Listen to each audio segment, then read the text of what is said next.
waaw merci beaucoup tey dañoo woote woon fii maire bi pour ñu voter budget bi nga xam ne moom la ñu war a liggéey 2023 bi xaay bi mi ngi toll ci moins de 800 millions xam nga ñun dëkk bu ndaw lañ yor egguñu milliard waaye daal defe naa ne bi ñu ko proposé li nga xam ne moo di les 46 conseillers ñoom ñëpp ñoom ñoo ko voté waaw expliqué nañ leen li nga xam ne moom mooy suñu priorité muy wàllum stade bee nga xam ne yàgg ngeen faa ñëw mu doon foo xam ne soo leen fa ñëwee sax doo leen am foo leen toog waxoon naa leen ko ci final coupe maire bi ne budget bii di ñëw dina bokk ci li nga xam ne mooy sunu priorité ak li nga xam ne moom moo di marché bi ak li nga xam ne moom moo di li nga xam ne moom moo di surtout nu mu dëddati dëkk bi maanaam sunu garage bi ni mu mel dañoo bëgg mécaniciens yi nga xam ne ñoom ñoo nekk à l'entrée de Pire créer benn centre boo xam ni benn bërëb boo xam ni képp koo xam da ngay liggéey ci wàllum mécanique wala wàllum soudeur fa la leen di yóbbu daggal leen fa tabaxal leen ko priorité bi tamit boole nañ ci li nga xam ne moo di éducation bi njàngale mi ñi nga xam ne école yi nga xam ne dafa classe yi nga xam ne ay dañ cee am ay classe abri provisoire ci yenn village yi bariwul sax naam ak école yi nga xam ne clôturé guñ ko yooyu yëpp da boole nañ ko ci li nga xam ne moom moo di budget bi ba nga xam ne daal biñ ko xaymaa lépp li nga xam ne moom la ñu def ci tënk ci budget bi toll na ci ay 700 et quelques millions yoo xam ni daal yaakaar nañ ni war nañ ko mën a recouvrer ci li nga xam ne moom moo di biir dëkk bi ak partenaires yi ak li nga xam ne moom la ñu état di jàppale yooyu yëpp suñ ko boolee daal defe naa ni dina am liggéey bu am solo bu ñu liggéey ci dëkk bi. waaw poste de santé bi xam nga tey ji dañoo bari ay case de santé ak ay poste de santé yoo xam ni amul équipement am na ci yoo xam ne dafa laaj ab defaraat. am na yoo xam ne dañ fal ay case de santé yoo xam ne dañ leen a war a def ay poste de santé yooyu yëpp tamit boole nañ ko ci budget bi pour nga xam ni bëgg nañ suñu poste de santé case de santé yi am matériel plateau médical bi ñu jéem ko relever bu baax a baax naam avant ñu doon nekk maire doon nañ ci góorgóorlu mais dañ ci bëgg gën a góorgóorlu parce que ñoom ci boppam ñooy nekk yëngu ci wàllum santé bi doon nañ wax pour que ñu gën leen a yokkal ci li nga xam ne moom leen daan jox. donc daal ñun liñ bëgg mooy dem ba nga xam ne benn doomu Pire dootul demati Tivaouane di fa faju ci toog fii ci dëkk bi faj man li ma sama politique mooy bëggatuma benn doomu Pire di génn Pire di dem Tivaouane wala muy dem Thiès wala muy dem Ndakaaru di faju ci ndaxte nag li nga xam ne moom lañ bëgg a def ci biir dëkk bi suñ ko defee police hôpital bii nga xam ne moom la ñu président di defaral Yadjine bokkoon ci Pire ci ñetti at wala ñeenti at yi ci ginnaaw léegi ci commune Tivaouane la bokk. hôpital bi ñun la gën a jege damay tooñ sax mu monsieur le maire Diop si naan ko yow soo jógee Tivaouane sa kër ma jógee sama kër suñu déparé man maa lay jiitu ca non jox ko c'est la RFM nag yow tam jox ko c'est la RFM la rajo de toute l'actualité mais dégg nga léegi su ma mani Diop si soo jógee sa kër ma jógee sama kër maa lay njëkk ci hôpital bi donc hôpital bi mën nañ ñëw waa Pire ko moom ndax hôpital boobu su paree amul benn doomu Pire buy demati soxlaati hôpital principal wala hôpital Dantec donc daal côté santé bi ñor nañu éducation bi ñor kaaraange parce que tey ji waa kaaraange bi am na benn brigade de gendarmerie boo xam ne ñu ngi koy tabax léegi mu pare loolu xam naa feegu weer wala ñaari weer dina pare mais dama bëgg gën a yokk sécurité dëkk bi ba tax na dama bëgg benn escadron gendarmerie boo xam ni dama bëgg ñu def ko en face daral bi fële def nañ délibération sànq lu tolloog 5 hectares yoo xam ni dañ koy jébbal waa gendarmerie pour que waa gendarmerie mën ñoo defal fi benn escadron de gendarmerie escadron bi nag dëkk bu mu nekk nag wax dëgg yàlla dañu fa séntu li nga xam ne moo di sécurité su ko defee sàccum jur géeg yi ak banditisme ak yenn délinquance yi mën a wàññeeku. waaw c'est Pire maintenant c'est la ville lumière tey ji actuellement nii dégg Pire bokk na ci communes yi nga xam ne ñoo gën a leer ci département bi loolu suñu tëddoon di nelaw loolu du am parce que dem nañu ANER suñu partenaires yooyu nga xam ni topp nañ leen. avant ñu doon mekk maire jàppale woon nañ ñu indil ñu 100 lampadaires ba ñu tas ko ci dëkk bi ñu toppaat leen jëlaawaat ci ñoom lu toll ak 250 lampadaires gis nga ni dama doon campagne bi may campagne dama doon wax di sànni xeer sama adversaire yi naan leen que Dakar ba Ndar Pire rek moo amul éclairage public sur la route nationale. donc man soo leen ma falee dinaa fexe ba Kër Gallo ba Paal ma éclairé ko sama gars yi nga gis ci ginnaaw di ma wokk naan ma wàññil li nga wax ëpp na. ba ma leen koy wax nag booba man awuma ci dara dama doon wax nii rek mais xam naa ni suñ ma falee dinaa ko réaliser mu nekkoon nag loo xam ni mbir mi li xam nga ñun ay militaire lañu qui ne tente rien n'a rien qui ose gagne qui perd paye loolu lañ ñu jàngal donc dama oser rek dem dik ko askan wi di ma ko rappeler ma dem wuti ko indi ko réaliser ko te ba ma koy wax ñu bari gëmuñu ko woon marché Pire bii 1912 la sunu ñoom papa yi sunu maamaati maam yi fii lañ ko fekk tubaab bee ko fi defoon ñii may wax ñii ma wër ñëpp ci dëkk bi leen dëkk su daan taw ñëpp daan tiit affaire yi di xàppati ko di dal ci kaw maire yi mais ñun góorgóor lañu ba dem uti partenaire bu mel ni Pendel mu financé ñu lu tolloog 30 millions ñu réaliser marché bi mën ngeen fa jaar jël ko marché bi presque léegi mu pare te ba ma daaneelee marché bi sama gars yi ci ginnaaw encore ñoom ñëpp tiitoon donc li may sama slogan bi rek qui ne tente rien n'a rien ci loolu laa nekk donc man toujours damay tenter li nit ñi foog ni c'est l'impossible te man pourtant dañ koy réaliser. non c'est que lii Promise la Promise moo financé presque département yëpp Sénégal yëpp la koy def sa Promise avec Néné Fatoumata Tall ñu ngi koy remercier de passage mais lii nii da lay joxe ay frigo ak ay machine machine à coudre ak li nga xam ne mooy ay Jakarta machines yi ñëw machine wala yi bokku ci léegi nag loolu su ko joxee dañ koy financer di ko lebal femmes yi suñ ko lebalee femmes yi dañuy dem di fay femme buñ ko jox yow yaay demal yow surtout yaay joxe sa photocopie carte d'identité yow yaa leb mais maire bi peut-être da lay couvrir rek mais yow yaa leb weer wu dee yow yaay dem fay biñ ma expliquer ni muy demee man dama wax waa Promise man sama waa dëkk sama jéggi dëkk ba wax dëgg yàlla amuñu xaalis man est-ce que mën naa leen a fayal ñun ma effectivement su maire yëpp defoon ni yow dina baax man léegi man ma joxe sama carte d'identité jël ko engagement pour fayal leen léegi nag suñ ma joxee matériel bi man ma jël ko may ko sama jigéen yi dëkk bi fi mu lii ma leen di jox dama leen koy may képp koo xam ne jox nañ la rek li nga yor laa ko moom sauf les Jakarta yi dañ koy jox jeunes yi booy xam nga jeunes yi moom doo leen may da nga leen di jox liggéey loo leen suñu versé ba seen xaalis ba si Jakarta bi mat ñu moom ko identifié nañ quelques jeunes yoo xam ne ay seen loxo set na ay booy yaru lañu am na ci quelques Jakarta yoo xam ne ñoom lañ koy jox union sportive de Pire équipe bi nga xam ne moom mooy équipe bu dëkk bi amuñu benn revenu lu ci bari maire yi moo leen di jàppale wala man ñu utal leen benn Jakarta joxal leen ko Jakarta bi di leen liggéeyal di verser ci keesu USPIR loolu tamit dañ ciy góorgóor beneen bi mooy machine wal yi man bi may campagne dama tàmmub diggee fu ma dem diggee fa dëkk yëpp village 60 villages yëpp dig naa leen ay machine wal am na ñoo xam ne yàgg naa leen a may ay machine wal yoo xam ne avant may nekk maire mayoon naa leen machine wal bi ma nekkee maire may naa leen machine wal donc dama bëgg dëkk yëpp am machine wal parce que jógee ay 1 kilomètre 2 kilomètres pour ñëw Pire pour wallu loolu dafa metti ci jigéen ñi te man dama bëgg loolu dañ moo tax chaque su ma toogee 2 mois 3 mois ma indi 4 machines jox ko village yi su yàggee defe naa ne village yëpp dinañ daj moo tax machines yi yenn yi man samay lijjanti la yi ci des rek xam nga direction de l'artisanat waa ji mosuma koo gis sax un certain Bamba le centre Bamba la tudd le DG je l'ai appelé wax ko ne ko j'ai besoin de des machines à 1000 mu yónnee ma ci yii nii nga xam ni après dama koy ñëw jox ko ñi nga xam ne ñoom ñooy askan toujours que ni la ma doon wax ci depuis le début sama premier partenaire c'est l'État du Sénégal li ma fiy def lépp ba waa Pire gépp di ma tàccu ba nit ñi voteel ma budget bi à 100% su doon man kese la ak maire bi duñ ko mën Macky Sall la may jàppale sama waa dëkk loolu dama bëgg waa Pire gépp xam ko waa Sénégal xam ko tey jii li naan ki la boot di bëre da nga koy ñaanal mu am ndam te Macky Sall dama boot man di bëre man ma boot waa Pire di bëre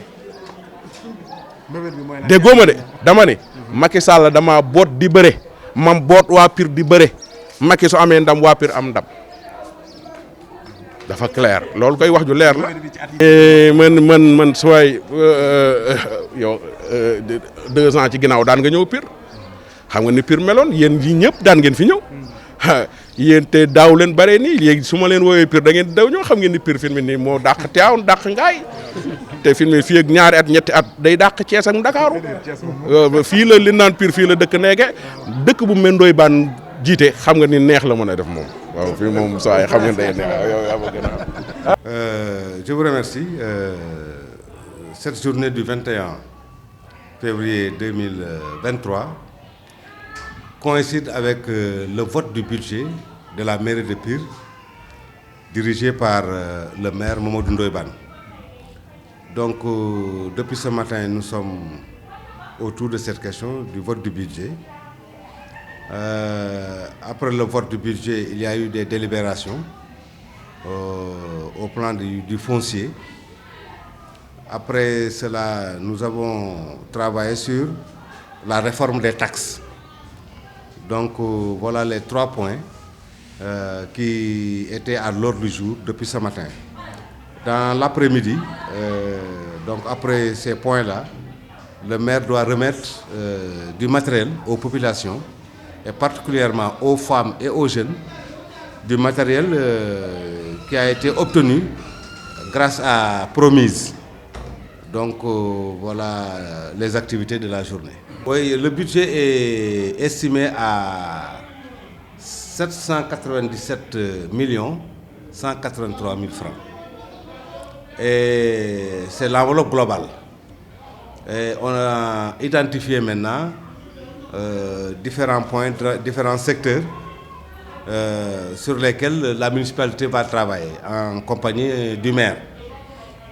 Dans le secteur d'abord de la santé, il y a 2 ans, le budget était estimé à 6 millions. Mais cette fois-ci, aujourd'hui, le Conseil a voté pour une augmentation du budget de la santé estimée actuellement à 8 millions. Donc une augmentation de 2 millions. Au niveau de l'éducation, qui sont voilà, les 2 secteurs fondamentaux, au niveau de l'éducation, nous avions l'habitude de voter un budget de 7 millions. Cette année, nous avons pour l'éducation 10 millions, donc soit une augmentation de 3 millions.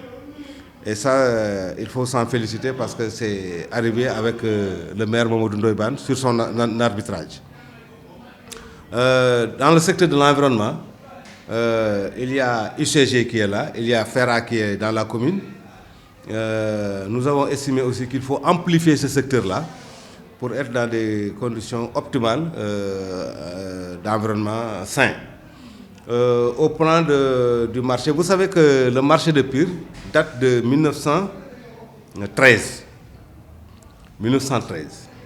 Et depuis lors, depuis 1916 jusqu'à nos jours, le marché n'a jamais été réformé. Il n'y a jamais eu de travaux. Le marché, avec l'arrivée du maire Mamadou Ndoye Bane, a été complètement détruit et repris. Donc il y a une nouvelle construction grâce à l'appui du PNL. Donc sur le plan routier, il y a 1,4 km de route bitumée, goudronnée, qui est en train d'être effectuée par FERA. Nous avons discuté aussi de l'électricité. Au-delà de l'éclairage que l'électricité permet, il y a la question de sécurité. Parce que là où c'est clair, c'est la sécurité.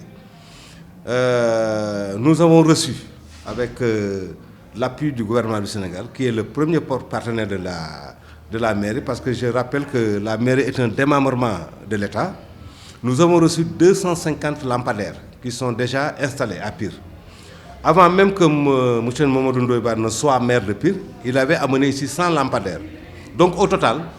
la commune de Pire, qui polarise Pire et 60 villages, a reçu de l'État du Sénégal 350 lampadaires qui sont déjà installés. Au plan de la sécurité aussi, il y a le poste de la gendarmerie qui sera inauguré incessamment parce que le bâtiment est déjà prêt. Il reste le mur de clôture pour renforcer la sécurité au niveau de la commune.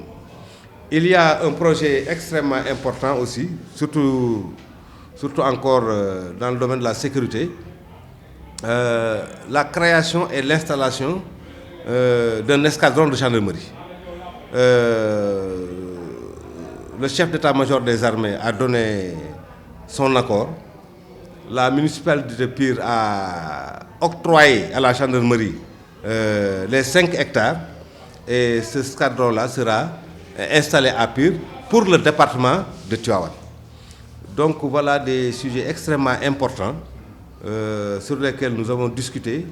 et sur lesquels aussi nous comptons accompagner le maire Mamadou Ndoye Bane. Absolument. Dans ce nouveau budget, nous avons prévu de construire la case de santé de Ndiéguétch et la case de santé de Ndiéy. Nous avons prévu aussi de construire l'école 5 de Pire. Nous avons prévu aussi dans ce budget la mise sur pied du mur du nouveau collège. Certes, le collège n'est pas dans notre jargon en tant que commune rurale, mais dans le cadre de la transversalité communale, nous avons estimé qu'il faut appuyer le moyen secondaire. Donc, aussi bien dans le domaine de la santé que dans le domaine de l'éducation, il est prévu des investissements. Nous avons déjà installé des toilettes neuves au niveau du nouveau collège. Et ça, c'est la mairie qui a fait ça dans le budget de l'année dernière. Nous avons prévu aussi dans le domaine de la santé la poursuite des recrutements au niveau du ministère de la fonction publique via le ministère de la Santé. Il y a aussi l'octroi d'ambulances à Mbaraglo plutôt. Le maire a octroyé à ce village-là une ambulance neuve.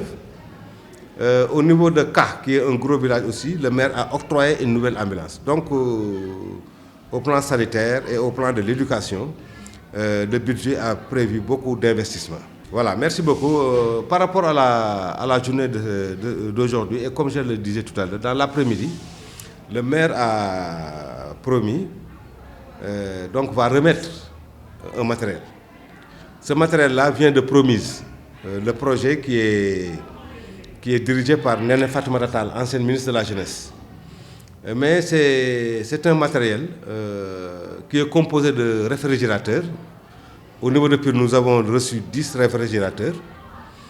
5 motos Jakarta et 5 machines à coudre neuves. Le maire, dans ses possibilités diverses, a augmenté ce matériel-là en termes de moulins à mille. Ces moulins à mille-là ne viennent pas de Promise, mais c'est par rapport aux partenaires du maire qu'il a augmenté, c'est la dotation. Alors,